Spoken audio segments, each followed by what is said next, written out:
ایسا کیا آپ کی ملاقاتیں ہوتی ہیں، ایک طویل ملاقاتیں ہوتی ہیں خان صاحب سے، کیا مکمل اعتماد سے یہ بات کہہ سکتے ہیں کہ اس وقت عمران خان صاحب کو علی امین گنڈا پور صاحب پر مکمل اعتماد ہے؟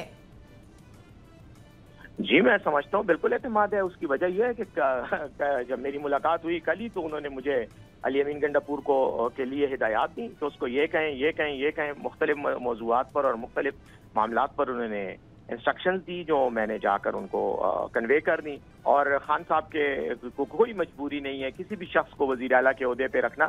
اگر خدا نخواستہ کوئی ایسی بد اعتمادی کی سچویشن پیدا ہوتی ہے تو کیا رکاوٹ ہے؟ خان صاحب کہہ دیں گے میڈیا میں، ایک بیان دے دیں گے کہ علی امین پہ یا کسی بھی شخص سے مجھے اعتماد نہیں اور وہ ریزائن کرے. ایسی کوئی بات نہیں ہے. میرے خیال میں یہ بھی ہمارے مخالفین کی اڑائی ہوئی ایک افواہیں ہیں کہ جس کے ذریعے وہ یہ تاثر دینا چاہ رہے ہوتے ہیں کہ پی ٹی آئی کے اندر حکومت اور صوبائی حکومت اور خان صاحب میں آپس میں اعتماد کا فقدان ہے یا پارٹی کے اندر گروہ بندی ہے. ہر پارٹی میں مسائل ضرور ہوتے ہیں، ہماری پارٹی میں بھی ہیں، کچھ لوگ مخالفانہ آوازیں بھی اٹھاتے ہیں، but it does not mean کہ کوئی فیکشنلائزیشن ہو گئی ہے یا فریگمنٹیشن ہو گئی ہے. ایسی کوئی بات نہیں ہے. پارٹی ابھی بھی اپنا کام کر رہی ہے اور اعتماد سے. وہ جو جن جیل سپرنٹینڈنٹ کا آپ نام لے رہے تھے جو کہ آپ کو اندر جانے دیتے ہیں، کبھی آپ نے سفارش نہیں کی ایک ملاقات علی امین گنڈا پور کی بھی کرا دیں؟